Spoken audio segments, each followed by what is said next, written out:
আসসালামু আলাইকুম।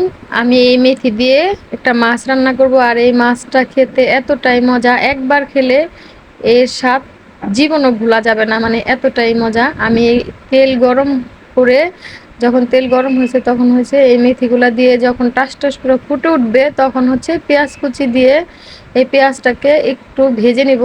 যখন এই কালারটা, পেঁয়াজের কালারটা এরকম হবে তখন হচ্ছে আমি দিয়ে দিচ্ছি আদা রসুন পেস্ট। এগুলা দিয়ে একটু নাড়াচাড়া করে নিলাম যাতে এই আদা রসুনের গন্ধটা চলে যায়। এরপরে হচ্ছে হলুদ গুঁড়া, মরিচ গুঁড়া, ধইনা গুঁড়া, জিরা গুঁড়া আর লবণ, স্বাদ মতো লবণ, এগুলা দিয়ে হচ্ছে আবার সামান্য একটু মানে নাড়াচাড়া দিয়ে, বেশি নাড়াচাড়া না, তাহলে মশলাটা পুড়ে যাবে।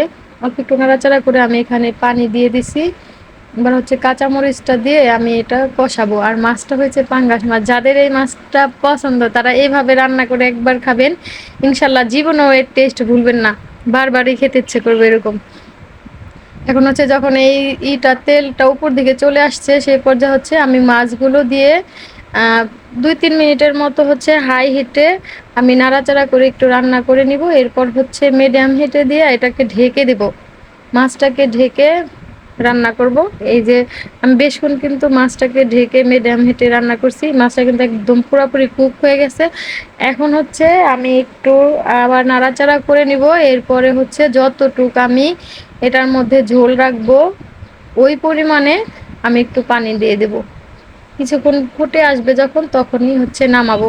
এটা কিন্তু আমার মানে রান্না করা প্রায় শেষ। আর এই মাছটা খেতে ভীষণ মজা লাগে এইভাবে রান্না করে খেলে। একবার যারা দেখছেন তারা একবার খেয়ে দেখবেন, ইনশাল্লাহ এর স্বাদ ভুলবেন না। আমি আবার এখন ঢেকে দিব, যখন ঝোলটা একটু ঘন হবে তখনই নামাবো।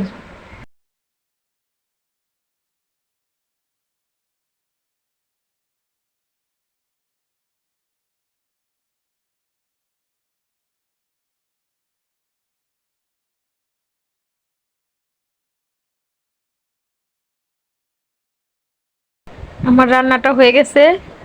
যখন একটু ঝোলটা বেশি মানে হয়েছে, একটু ঘন হয়েছে, এই পর্যায়ে কিন্তু আমি নামিয়ে নিছি। আর এই মাছটা খেতে কিন্তু এইভাবে, এই পাঙাশ মাছটা এইভাবে রান্না করে খেতে ভীষণ ভালো লাগে। আমার খুব পছন্দ, আমার বাচ্চাদেরও পছন্দ। যারা না খাবে তারাও কিন্তু এইভাবে রান্না করে দিলে খাবি, ইনশাল্লাহ ভালো লাগবে। যারা এতক্ষণ দেখছিলেন তারা অবশ্যই এইভাবে একটু ট্রাই করে দেখবেন, ইনশাল্লাহ খেতে ভালো লাগবে। যারা এতক্ষণ দেখছিলেন তাদের সবাইকে ধন্যবাদ। আল্লাহ হাফেজ।